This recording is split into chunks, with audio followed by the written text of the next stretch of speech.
Nili, Yeah. hello. Hello. Thank you for being here, first of all. Thank you very much. You just arrived from the US. Yeah, I landed like 2 days ago. It wasn't in your plans to be back so soon. It wasn't, no. So tell me what happened. Now we can talk about it because I'm very interested. It sounds complex. It sounds intense.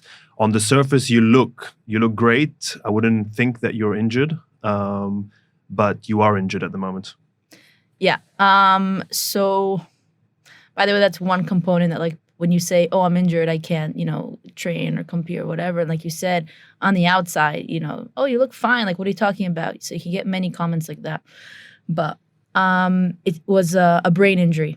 So what happened was during the training, it was towards the end of the training. I was like on the mat. And by the way, whoever doesn't know, I'm a martial artist. Right now, making and we'll get into. Right. Let's start with that. What is it? What do you do? So I'm a 6-time world champion in Muay Thai and in kickboxing, 4-time European champion in Muay Thai, and right now that's 17 years of experience under my belt, and I'm making a transition into MMA. Supposed to fight in December, actually even mid-November. So as you said, I had an injury, and so for those, sorry that I'll slow Yeah. myself down and you down. But for those who don't know, what is Muay Thai?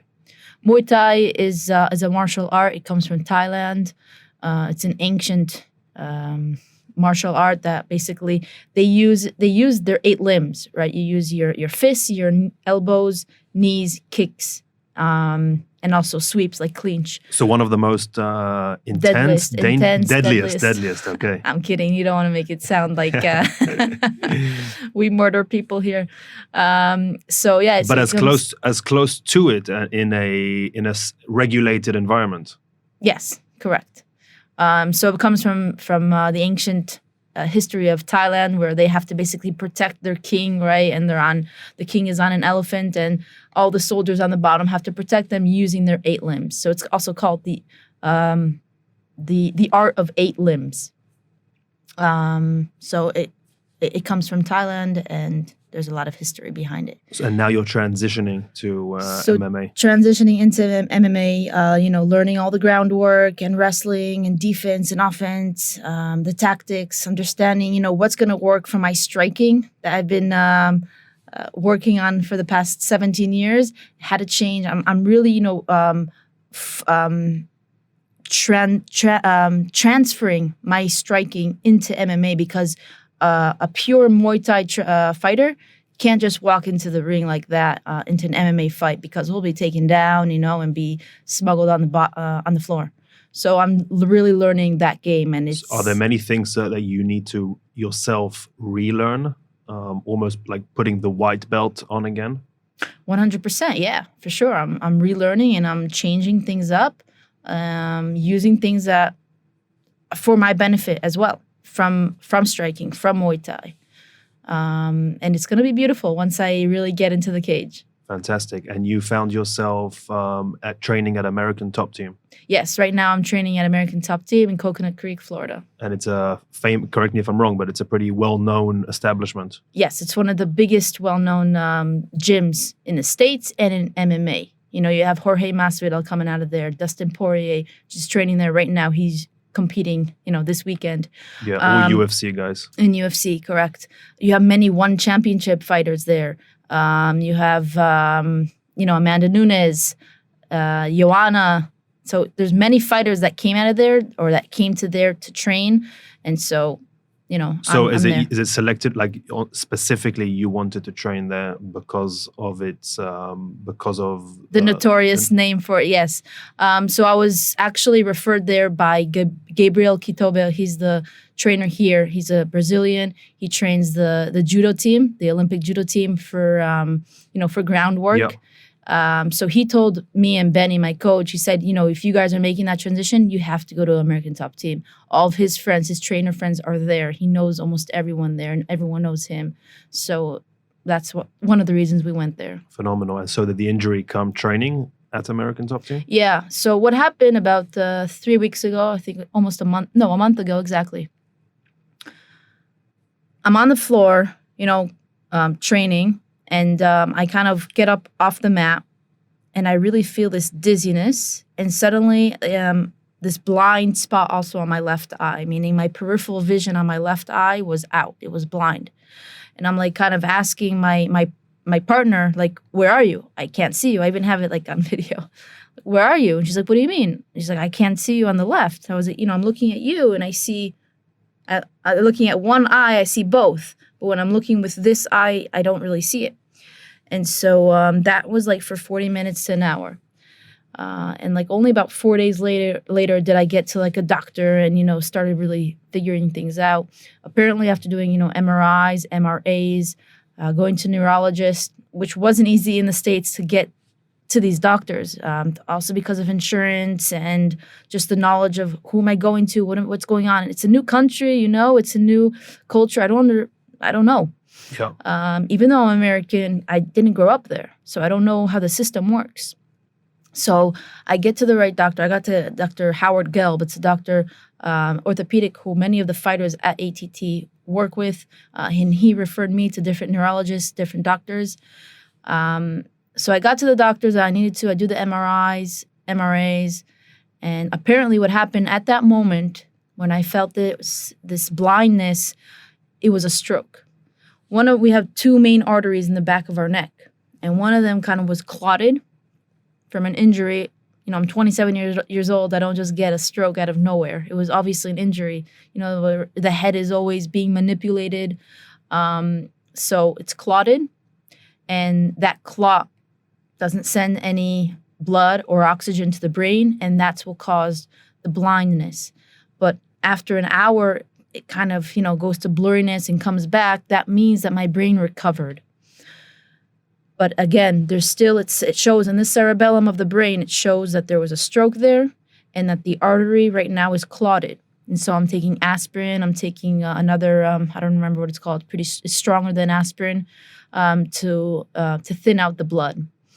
And, now I'm here back at home, back in Israel, to really kind of understand in a deeper level what is going on. So and to currently, take care of it. Training-wise, you're frozen. You're staying out of it for now. Exactly. I don't want to do like sprints where my heartbeat and my blood pressure is kind of bouncing up and down. Just, to take precaution right now. And till I get to the doctor next week, see, again, what do I do from here? What can I do? What I can't do? Yeah. And once I get the okay and the approval from the doctor that it's okay to go back to training, I will. In terms of how you physically feel, though, right now, do you feel like you could jump in a fight or jump in a training session? I feel I could, train. Sometimes I get like a whoosh of like a headache. I don't know if it's, from the plane that I just arrived a few days ago. But is that normal as well for you because of your profession to experience different types of headaches, different aches that on a day-to-day basis? Yeah, aches are always there. No matter what it is. It could be your finger, it could be your shoulder, your knee, whatever it is. There's always something lingering just because I'm an athlete and just because it's the type of the sport as well. It's combat sport. You're always getting punched in the face. You're always getting kicked to the ribs. I also had a rib injury just a while ago and recovered from that, and then it went to my brain. So how do you deal with these injuries psychologically bouncing back? Because even now, I'm assuming that you've dedicated so much time and effort and sweat and blood in your case to get to where you are, and then you're just put on hold based on an injury. In this case, a pretty scary injury. No. It was very scary. Thinking back at it, yes. At that moment, it was just like, unfortunately, that's how I work. Like my head just like, I just kind of like brush it off. Oh, I'll be okay. I got back 1 hour later, I got back into the car, drove home, and I came home to the family and telling them what's going on. And then like, it sounds worse on the phone than it does in person. But now looking back at it and understanding retrospect what it was scary. Like, I could have stayed blind if I didn't recover. And do you know the specific moment in the session that must have caused it or could have caused it? First of all, I have it on my phone because I was able to get it off the record there from the cameras, surveillance cameras. And I remember exactly when it was, we were doing like towards the end of the session, it was grappling, but it was very like light, very technical. But towards the end, it was kind of like a bit more intense. She takes down, I take down, from takedown to submission. But it wasn't submission, to kill, but submission just to like get into the position and okay, now your turn. Give and take. And I take down, she reverses it, and she goes into back control, into rear naked choke. And, I tap, and then that's when I like kind of feel this headache, get up, dizziness, and the blindness. So I know exactly when it was. But to tell you the amount of pressure she put on, and it was from that exact, I don't know. I don't know if it was, a buildup to it. In addition to what they discovered, I also have bulging discs in my neck. And I asked the doctor, is that recent? He says, yeah, from looking at the MRIs, it's recent. It's from between 30 days to 45 days, the past month. So in BJJ, your neck is always being cranked. And so I guess it's from something from that. And I was having, before that stroke happened, I was having neck pain and shoulder issues from a buildup. So it could be that it was from that, that some sort of buildup and just that small little crank that finished the job. I don't know. Why the transition to MMA from Muay Thai? I've been it's been in my mind for a while. I think ever since Ronda Rousey's years, back in 2014. That was the beginning of my upcoming in Muay Thai. And, I'm multiple-time world champion, European champion. Valentina Shevchenko, I fought her back in 2015. And then she kind of left. So I became, the superstar in Muay Thai. And I think I got to that pinnacle point in Muay Thai. And I wanted something a bit more challenging. Also, there was like a political story inside the federation where my coach was banned from being in my corner, being part of the federation. So like that was also another push into like, okay, let's do this. Do you feel like it was calling your name to make that transition and a new challenge? Because it sounds like a tremendous challenge going from a sport where, as you One said, discipline. You are at the pinnacle of it, world champion several times, to putting on that white belt. Correct. Like you said, it's coming with this big baggage of name, right? All these achievements, and then coming to something where like, okay, you're nothing. You're no one now. But because of that, I think it's an extra boost of like that motivation and that drive to like, I want to achieve another thing. And let's see if what I've learned and I achieved throughout all my entire life, it'll work somewhere else as well. I believe it will. I believe I have the ability with my the staff around me, all the coaches and everyone that taught me up until now. I believe we have the secret or the key to open up that door and to really do it. So injuries is a part of what you do, whether Muay Thai and or... sorry, I just want to add to the other question, is that this is my life. This is all, I studied psychology as well. I finished at IDC, a BA in psychology. But this is my life. This is what gives me that satisfaction and that the adrenaline, the dopamine rush, that when you're in the ring and nothing else feels like that. So why not try it somewhere else? Why not just, just keep doing it as long as I'm there, as long as my mind is there, my body doesn't give way. How do you stop your body or mitigate your body from giving away, getting injured? Because this is obviously something that you cannot do forever. You cannot do for a long time in comparison to most careers out there. So what do you do on a daily basis to try and mitigate that? Going to physical therapy. listening to the body when you have to take a step back. It's not always pushing forward through, pushing through the pain. I used to do that. That used to be the mentality. But as time goes on, as you learn more about anatomy and physiology and how the sports science works, and you discover more about your body as well, what you could, what you can't, what hurts, what doesn't, you learn to say, hey, I need a break right now, or hey, I need to change something up. And that's how you're gonna, try to avoid injury. It's not always gonna happen. It's not always gonna go your way, but you're gonna have to go with the thought that you did everything you could and possibly thought that was good for you. Are most of your injuries impact related? Pretty much, I would say, yeah. And so obviously that's not something you can prevent by or maybe you can, thinking about it again, making yourself stronger, making yourself more durable, making yourself preparing your body for the impact that it's about to get, because you do have some level of expectation of what your body is going to go through, whether it's a training session, whether it is a fight. Right. But when you say most injuries are coming from impact, that's right. It could be either a broken nose that you got, an elbow or a punch or something like that, or a knee to the pelvic area, the iliopsoas. That was many years ago. For instance, my knee, it wasn't necessarily a kick that popped it out. It was an angle that just wasn't good for my knee. So like you said, making yourself more durable, understanding also the angles, what could happen if you're in a certain angle or not to your body.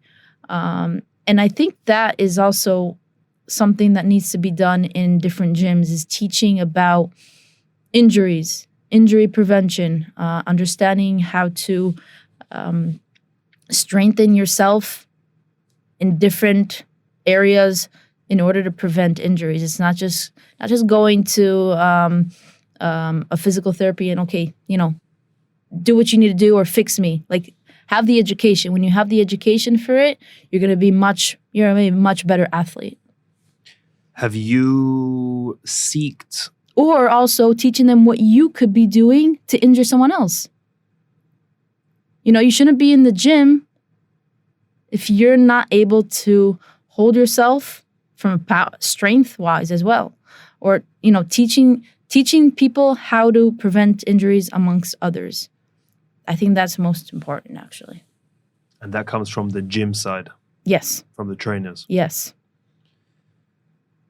Have you sought advice, therapy from specific therapists that maybe would seem unconventional to some, or maybe not as normal, I'm saying with, in quotes, normal physical therapists that you're used to seeing? Have you been in a place where a specific scope of practice was not able to fix your problem, your issue, and you were looking for alternatives? What do you mean? For example, if you are suffering from a knee injury and your physical therapist, you've been seeing that person over and over again, but the injury is just not going away.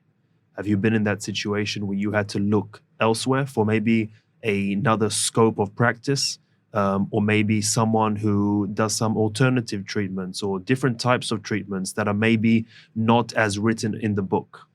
I think where I've been going for physical therapy in general, just if something doesn't work, okay, we change it up. We try different things. For me, I always kind of open my eye to other areas, other practitioners, and trying to understand what that could give me. Why are they doing that like that? And if it's something that interests me, maybe I'll go to him or her. But if it's something that looks a bit, like you said, unconventional, but it's not for me, like I could see it, I don't get into it. Have you been open though to trying new methods? For sure, definitely I've tried. I think one thing that I was open to many years ago was idopultal. The Adore Portal method. Yeah, right? yeah. Where he started, let's say, working with Conor McGregor. By the way, I started going to his classes before that. But, people can look at it and be like, it looks weird, or how is that going to really help me or others? And I was just open to trying something new and implementing it into something that I do. Is that something you still practice? Yeah.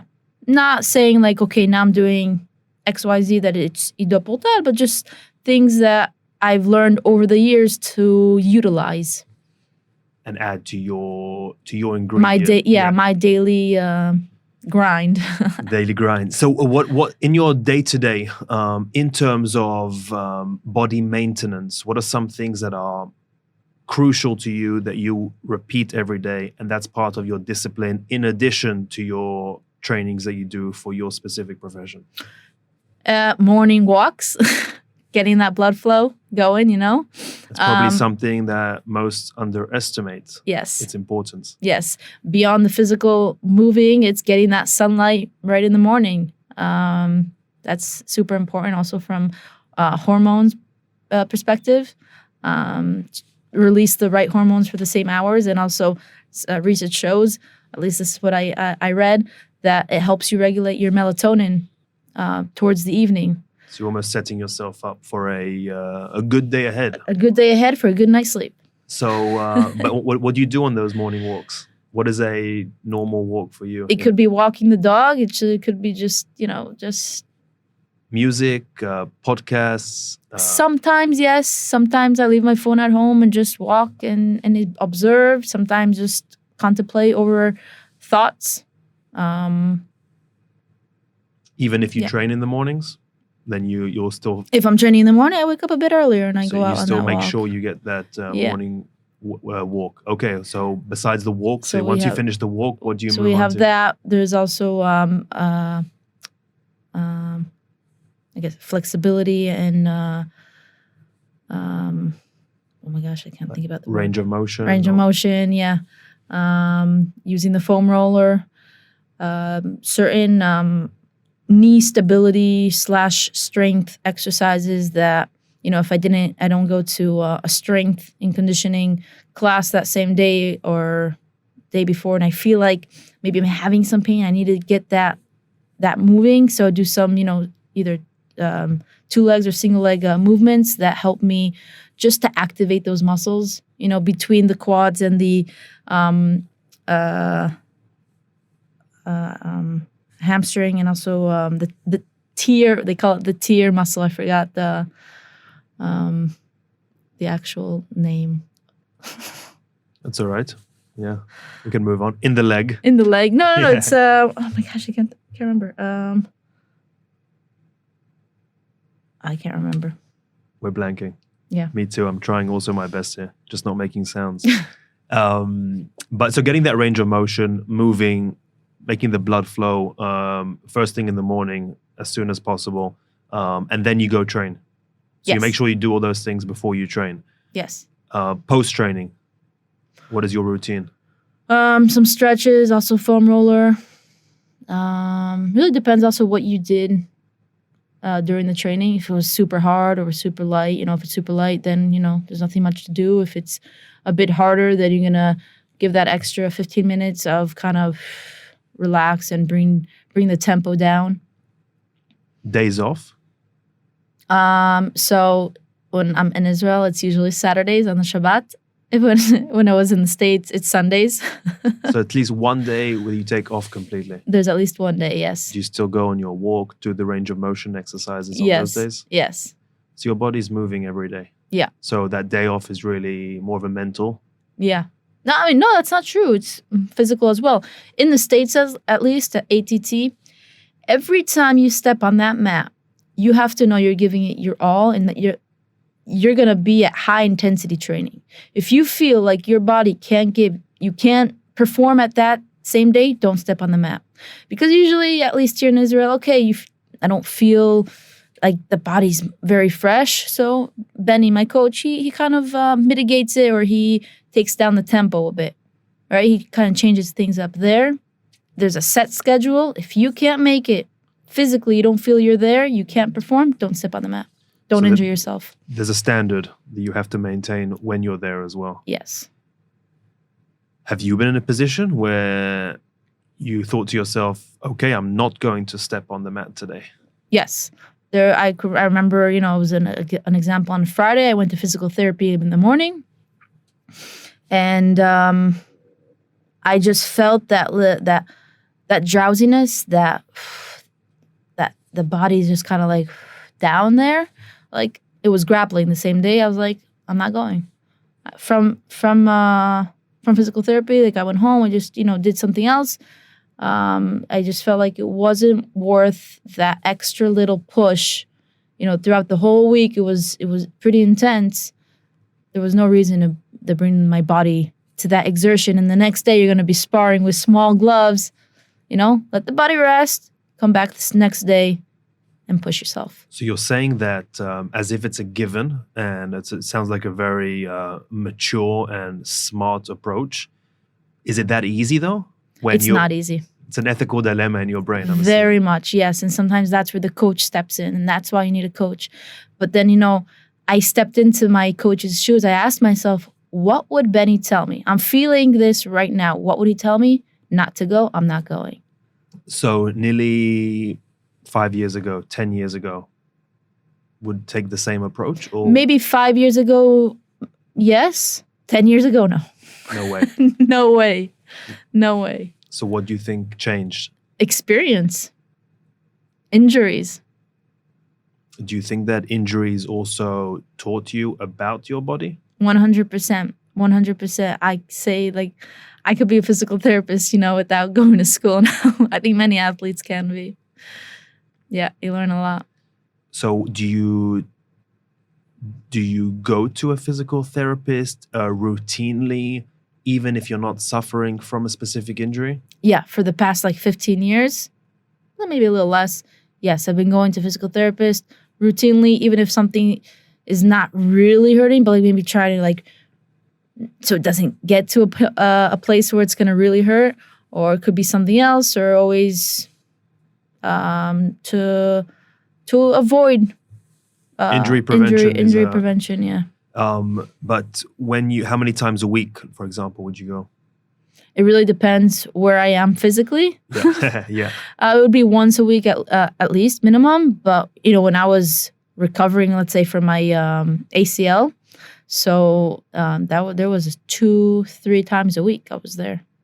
Yeah. How long did it take you to? Very pricey. Yeah. No, I'm assuming, but there's no price, right? There's to a healthy body. Nope. If you want it, you gotta do what you gotta do. How long did it take you to recover from your ACL injury, from the moment of injury until you felt 100% to compete? Honestly, I think I competed in July, this past July, and I did my surgery back in January 2021. Yes, so it's a year and a half since I did the surgery. Then I competed. It wasn't after the competition until I got to ATT did I actually feel 100%. I think there was also psychological hurdle that I had to jump over after that competition of will that knee be as strong as I need it to be? Yeah. And it was only after did I actually kind of jump that hurdle. So are you past that hurdle now? Yeah. You trust your knee? 100%. Yeah, just like you did before? Yes. Yeah. Phenomenal. Nutrition. Yeah. Do you have the difficulty of maintaining certain weights based on your competition? Yeah. So in combat sports, there's categories. Talking pounds, I'll talk in kilo because it's easier for me. Whatever's easiest for you. I think in the UK they also do kilo, right? Some people do. No, yes, in the UK they do. We can also add in the description of the episode the conversions. Yeah. So I've been competing in the 60 kilo category for many years. First it was 57, now 60. Body grows. And so you have to maintain, especially when you're having a tournament. You have 3-4 fights in a week. you have to be as close to that weight as possible. You can't fluctuate too much, because when you have to cut weight, there's a difference between losing weight and cutting weight, right? Losing weight is when you're kind of overweight from a fat percentage, and that you have to really diet and train right.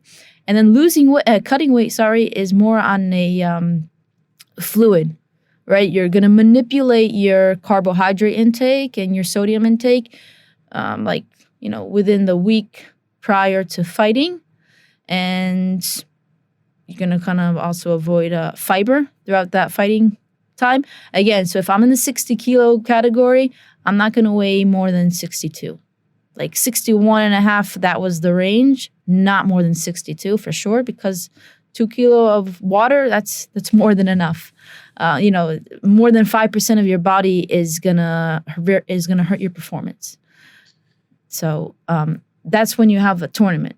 And now when you have one fight coming up and you have like 24 hours, because that's every day that you have to weigh in. But once you have one fight and you can weigh in, the day in before, so you can cut more water, you can cut more weight, so you can maybe put on a bit more muscle mass.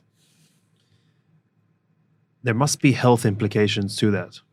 100%. When you're cutting weight, you're usually in heat. You're either doing it in a sauna or in a hot bath or in a sauna suit. And so that's why you also have to be careful, like that the back of your neck is not covered, because you don't want to get a heat stroke. You don't want many athletes pass out. There are several cases where they died from doing this incorrectly, cutting too much weight. Again, once you hit that 10% mark, you're in tremendous danger. So it's not as go cut weight. There's science behind it. Science and requires incredible discipline from your part. From your part, and making sure also that someone's watching over you. Every time I would do it, Benny's there, keeping an eye out. And guiding you as well through the process. And checking you out, also watching how you respond, how you look like, are you about to pass out? What's going on? Yeah. Also liver issues, it could really hurt your liver, cutting a lot of weight. Time after time, year after year. So how do you make sure that you are actually sustaining your health while putting your body through this trauma? So like I said, throughout my years, I was cutting weight like 1.5 kilos. I was very on top of my nutrition as well. I think I was maybe like under eating sometimes. When I was like cutting weight, us as professional athletes, combat athletes and fighters, we're always cautious about that. We're always scared that, are we going to make weight or not make weight? So I think I was, over the years, sometimes even under eating, not eating correctly, because as much as knowledge as I have, maybe it wasn't enough. But as years went on, I understood more and how to do it better. Do you even have the, for example, I asked you what you wanted me to bring to the studio today to snack on, to drink, and you asked for a green tea bag with hot water. So you wanted tea, no sugar, no honey. That is not normal in our day-to-day life because, most of us, you see ice cream in front of you, you gobble it down. You see chocolate in front of you, you want to eat it as soon as possible. You have a snack in your fridge, you will probably eat that snack that day. So for a lot of people, or most people, I would assume, it's very difficult to have that discipline. Do you even, is that even a challenge for you anymore? So I'm 27 years old. Back when I was almost 15, until 15 years old, I ate, like I said, everything. Like I didn't think twice, right? Once I kind of got to this point where I want to be an athlete, I want to be a professional athlete. What does it require me? Okay, it requires me to train like this, eating like this, right? So I started cutting out all the sugars, all the processed foods, bringing into the house, changing everything in the house, in the fridge. I remember offering you, the first time I met you, I offered you a Tic Tac in my car. and I remember that. you declined my offer. And I've stopped eating Tic Tacs since. So I think You're kidding me. I think you said hidden sugars. Yes. Is that something you say? Yeah. Hidden sugars. So I remember that. Okay, so you started. And I just gotta say that now you're looking so much healthier. You're looking healthier. You're looking shinier. You know. So stop eating Tic Tacs, people. But you started cutting out. Once you started being aware, you started cutting out those sugars, maybe processed foods as well. Right. I think like 15 years ago, it was mostly the processed food, not all the healthy snacks. Because today, oh my gosh, on all these healthy snacks for fitness and sugar-free or low sugar or whatever, it's bullshit, right? When it says sugar-free, and if it's chocolate or if it's some sort of supposedly be a healthy snack that's like an alternative to something that is packed with sugar, it's a hidden sugar that you're not aware of. They use a different word. They manipulate the contents, the ingredients in it. So it's not sugar-free. Like, just be aware of it. It's okay if you have a thing of ice cream, right?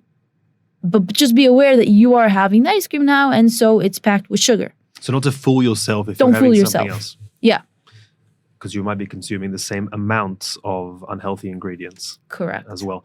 But for you, so my question, I'm really interested for myself, because I think that I eat healthier than the average person, let's say, in the Western world. But if you put a Ben & Jerry's tub in front of my eyes here, I'd be looking at it and I'd really want to eat it. I think that I'd be okay and have the discipline to not eat it at this moment. But later...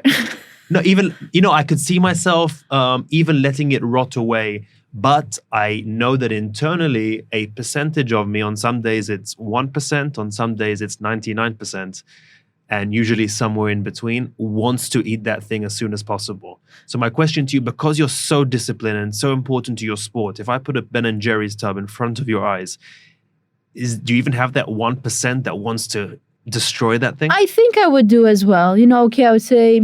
oh, hey, I don't have a competition coming up or something like that, so I don't have to be so, when I have a fight coming up, I'm like, there's no way, right? Because I'm like super cautious. But like, maybe I would take a spoon or two, like, you know what? Okay, I'm feeling that sugar rush. It's enough for me. But if you put a tub of Ben & Jerry's compared to pineapple or blueberries, oh, I'm going to go for the blueberries, Yeah, not the Tic Tacs. No. How many fights do you have a year, on an average year, an ideal year? How many times would you fight? So in Muay Thai, it was like I could have 2 or 3 competitions. You fight like 10 fights, right? We call it amateur because we have like protection on our shins and our elbows and headgear. But a fight is a fight. It's like the highest level. All the fighters... in Muay Thai, you have Superbone, if you know him. You have Senchai, all these fighters that went through that process also of amateur fights. But it's a high level of fights. The only reason we call it amateur and that we have protectors on ourselves is because we have day after day you fight. If you don't have protectors, you're not going to be able to fight the next day. You're going to be all bruised and like everything's going to be popping out. So that's the only reason. But it's high. And in MMA, would the numbers be similar? No, it would probably be less. Also depends also how what's the injury that I'm facing at that moment, if at all. But if I could fight multiple times with no injury, then I'll do that. Do you speak to young athletes, young boys, young girls? Where does that come into your life? Do you teach at all? So I am an ambassador for Athena. It's a nonprofit organization here in Israel that they basically promote female girls, young girls, teenagers in sport, right? And it's educating them and it's giving them tools and it's opening different doors for them to play sports, to compete. So I go to different schools, go to different groups to speak to these girls, not necessarily girls, but any class, whether mixed boys and girls, through this organization. I could get paid from them. I get different benefits and exposing myself, telling my story. And who knows, if I can touch one girl, one boy, that it'll inspire them, that it'll give them that push and that drive to really go after what they want. Doesn't have to be sports, but it's just like showing them that me, as a young girl from a small town in Beit Shemesh in Israel, from a religious home that's unconventional, that I got to where I am and the heights that I have gotten to, they can do it too. There aren't that many world champions in the world at anything, even if we combined all sports or all categories of competition. There aren't that many of you. So I'm sure you inspire at least one person, probably every time you engage with people. Fighting, is that something you would recommend to a young person, a path that they should pursue? If you had, on a personal level, a younger sibling, a daughter, a son, would you allow them to go through everything you have been through and are going through? It's a tough sport. When I started in this field, in martial arts, did I think that I was going to be a champion in this sport? No. Did I want to necessarily? No, not really. Just happened. My dream was to be an athlete, an all-around athlete. That's why I played basketball and I played flag football. I was on the national team and I flew with them to different competitions. Little League baseball. I cycled road cycling competitively, and I did martial arts. So you pretty much tried. I tried everything and challenged your body in every single just way. because I liked it. You know, give me a ball, go shoot. That's what I liked. And there weren't many opportunities back in the day for today where you have all of the social media to see all these champions arise and to see where it could actually take you. There wasn't there. So it was kind of jumping into this unknown place. And I had to really, when I promised myself that I'm going to be successful, no one else promised me that I'm going to be successful, right? I had to promise myself. And it's not just saying, by the words, but it's the actions, it's the doings. And so day by day, every decision, every decision that I made was towards that commitment, was towards that goal, was towards that promise that I made to myself. Was it difficult making that sacrifice, that commitment, and that promise to yourself in a world where I'm assuming in the middle school you went to, the high school you went to, I'm assuming you were the only Muay Thai fighter, kickboxer, or maybe there was a couple, but I'm sure you were a extreme minority. So actually in high school I had a friend, she was a basketball player. Right now she's a basketball player. She's playing, I think in Hod HaSharon or in Kfar Saba. And we kind of both, I was doing my thing. I was also playing basketball at the same time she was, but then as time went on, I kind of made my choice more towards martial arts. And we both kind of were the athletes in class or in the school. Me, for my personality and my build, was a bit more on the aggressive side looking. In Hebrew, you say Abu Gever. It's like a tomboy, but I was always being mocked. I was always being laughed at if it's playing with the boys and if it's dressing in a certain way. But I would always brush it off because I knew who I was, what I wanted to do, where I was going. So it didn't really fathom me. Did it? Yes, I know you're saying it didn't fathom you, but did you receive it and did it fuel you in any way? Fill or fuel? Fuel. Yeah. Yes, in a way, many of my teachers would, they weren't so happy with what I was doing, or also in the army when I was serving. They didn't really look at me as an athlete and where I was going, more as you're a soldier and we need you to do XYZ first. But as far as I'm concerned, I'm an athlete first. And so I always thought to myself, I'm going to prove you wrong. One day you guys are going to read about me in the newspaper, achieving what I'm going to be achieving. And you're going to look back and you'll be like, we missed that opportunity to really get to know this person as an athlete and what she's capable of doing. Do you think about those people sometimes? All the time. All the time. Yeah. Thinking about how, like you said, it fueled me. It just gave me this extra push. I have an inner motivation to become what I'm becoming and what I'm doing. But it's just that extra little push of like, oh, you say I can't do it? Oh, that's what you think? Okay, now I'm going to have to prove you wrong. Not only prove to myself, but prove to you as well. So you reached incredible heights. What are you promising yourself now? I have different goals and... Again, yeah, you don't have to state anything. Yeah. But whatever you're comfortable sharing. In terms By the of way, I didn't really answer the question before of like if I would recommend. please, right? Yeah, I'm rushing you. I'm sorry. No, I kind of like also take it to a different place. And I would expose that family member, if it was a son or daughter or a younger brother. I think it's fair enough to expose them to the opportunity or to the option, and you choose. And it could be they want to be a lawyer. It could be they want to be a musician. I don't care.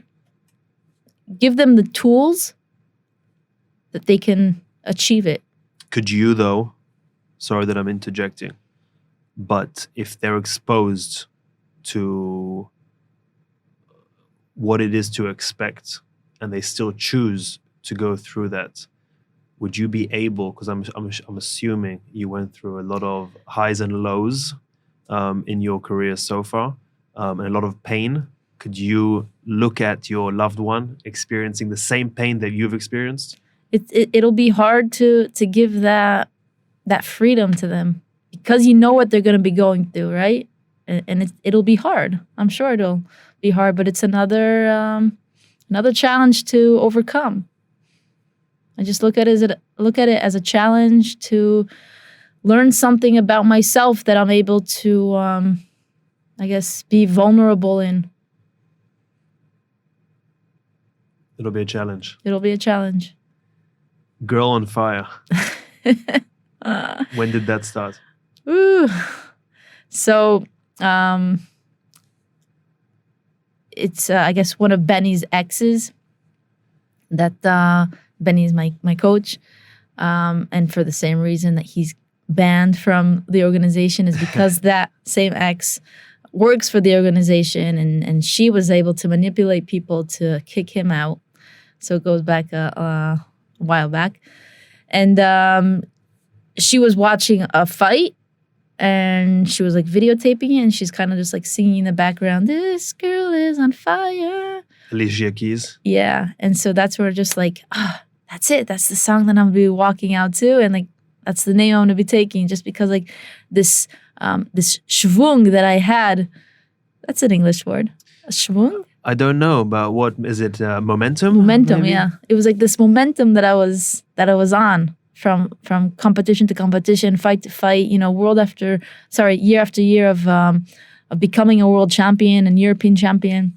So I think it was very appropriate taking that name as Girl on Fire. So is that the song that you walk out to now? Yes, every fight? I walked out to it 1, 2, 3 times already. And is that something that's gonna stay with you? It's gonna stick, yeah. Yeah? 100%. Cool, yeah, I like it. And back to my question now. Before the first question that I interjected was, where is it you're going now with MMA? What is the goal with MMA? Or at least short term. I'm not asking you to make any crazy statements. Right. So I was supposed to fight mid-November for Icon. It's Jorge Masvidal's promotion. And, he trains at ATT, so he's a teammate. I know him. But the event was supposed to be MMA. Then they changed to like a boxing event. And I was like, no, I'm not interested in a boxing fight. I want MMA. So they said maybe the beginning of December, they have another one in Orlando. But that seemed that, I'm here right now. I'm not training for it. So I'm going to have to wait with that. Hopefully February. And that'll be the next date for a fight. Yeah. So February is the goal, is the target. Yes. Get a doctor's approval, get cleared medically, get back into things, and yeah. Are these organizations very strict about making sure that you are fit and healthy enough to fight and to compete? I think at this level, when it's not for a big promotion like the UFC or Bellator or PFL, they won't necessarily go and check. Maybe they'll ask for some sort of physical exam. Maybe, I'm not sure. Yeah. But not to the level of like, I know what's internally going on. So I don't think they really check that out. And you're thinking that you'll get the clearance next week to start training? I hope so. I hope so. Is that the goal? And if yes, are you back in ATT? I think I'm going to be here a little bit. I would make my way back to ATT maybe mid-December or January. That'll give me, a few weeks to get back in things there, and that's when I would head back. Do you ever think about life after competing, fighting, or all the time? And also now every time some injury arises, it takes a small piece of you, right? You're part of your identity. As an athlete, that's who I am. And if I can't train and compete, then who am I? And yeah, I studied psychology as well. And when I was studying and when I was in school, that kind of took me away sometimes from the time where I was injured, and it gave me that it filled my hours. And you have to find different things to keep you occupied and things that interest you. And it could be also relationships. And if I'm looking for something a bit more as well, and something that I kept kind of pushing away throughout the years because I don't have time for that, or, it's just going to keep me distracted, or, and if it's something that I want, I have to dedicate myself, and I have to commit to it, and I have to make those small choices on a daily basis that'll bring me a little closer to that. Do you allow yourself to have those thoughts, to go through those rabbit holes of the what ifs? Oh, the rabbit holes. What ifs? Of the what ifs, of the post fighting, of potentially not getting a doctor's clearance to practice, which maybe will extend your time away from the mat. When this happened, I was thinking to myself, oh my gosh, what if I fought October 14th? This wouldn't have happened. They wanted me to fight October 14th, and then I was like, I'm not ready yet. I'm not ready yet. And I keep thinking to myself, what if I did? Then I want to be in this situation. We could keep thinking about what if. It'll just make things, I think, a bit worse in our heads, and it'll bring me down. It'll just keep bringing me down, and so I just have to not think about that sometimes. Do you think coaching, teaching is in your future? Maybe. Could be. I don't know. Like, I have many opportunities and different things that arise all the time. Absolutely, yeah. But, someone wants me to work for the organization as well, and I don't know how much it's going to require me, take me away from my training or my focus as well. But if it's a nice income and then there's not much I need to do, maybe, so I don't know. I have to I'm like on this waiting phase of just like, I need to see what's going on and where it's going to take me. So you're on a journey with MMA. I'm on a journey.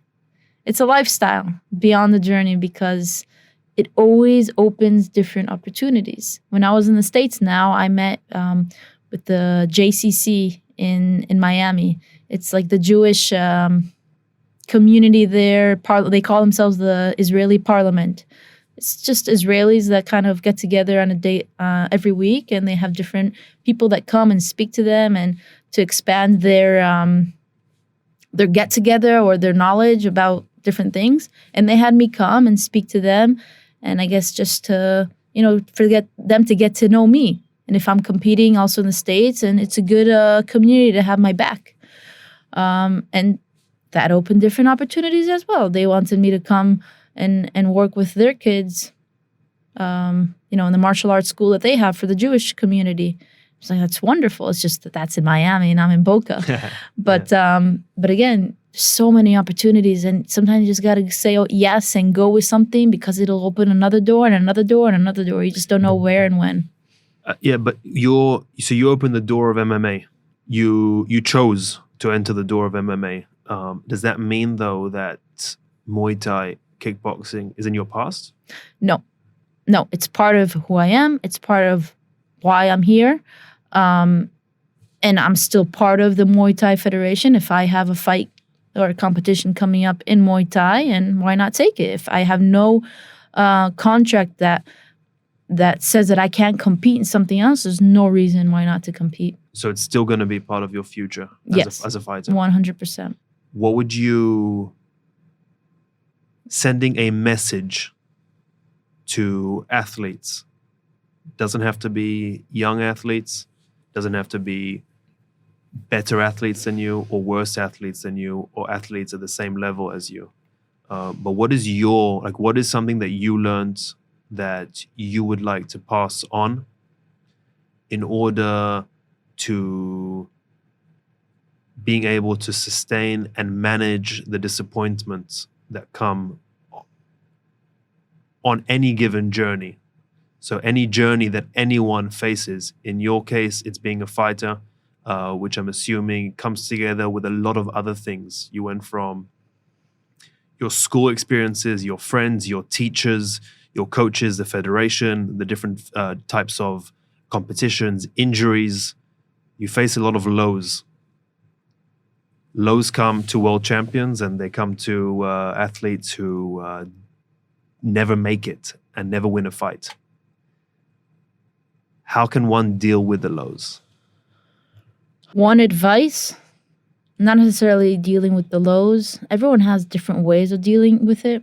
Others they have a partner, so they have who to just be with. Others, with their family, or they just kind of, with themselves. I think it's mostly the people around them. Other people also get into their own heads, and like you said, always thinking about the what ifs, and that's the worst way to deal with it sometimes. So it's just kind of like asking them to change their mindset. It's understand. I think for me. Yeah, what does Nili tell herself? It's not something that I came to a conclusion from this one was, as much as I feel like I'm doing it on my own, and at the end of the day, I'm in the ring or the cage alone, you're facing the opponent, don't be afraid to ask for help, right? We always kind of feel like, at least that's me. I've always, ever since I'm a young girl, always tried to do it on my own and leave me alone. Like I'll do it better if I just do it myself. And it's not asking from my parents for money, or if it's not, like I just felt like I fell in between the cracks the past little bit, just because I didn't reach out to certain people or different people that had the connections or that had the knowledge to just give me a small boost in understanding something or in getting somewhere. Just because that's how I am sometimes. Just very too what's the word? Stubborn. Stubborn. Maybe? Yeah. And I always say that throughout my entire life. I've always been saying that I'm stubborn for the good and for bad. But it's really understanding and coming to the conclusion that don't be afraid to ask for help, or to talk, not to ask for help, but to share. And when you share with people, right? When you ask someone, "Hey, what's up?" "Oh, it's all good." "Okay, bye." Right? what's up? That's all good. How's it going? You kind of like go back and forth all the time. But when you stop for a second and when that person asks you, what's up? And you think about what's going on in my life, find a small little story. Oh, yesterday I went to whatever, I did this and this and this. And then that kind of opens the conversation. And then you tell them how, maybe you're feeling something or something happened. Like, oh, I have a friend that might help you. It just kind of opens different options. And like sometimes I'm very aware of that and I do it. And sometimes I don't because I'm just too stubborn. And so I think that's something that I would pass on to whether you're an athlete or not an athlete, but it's something very helpful that can save a lot of things along the way. Nili, thank you very much for being here today. Thank you very much. Honored to have you. And we look forward to following your success. All right. Thank you. Thank you.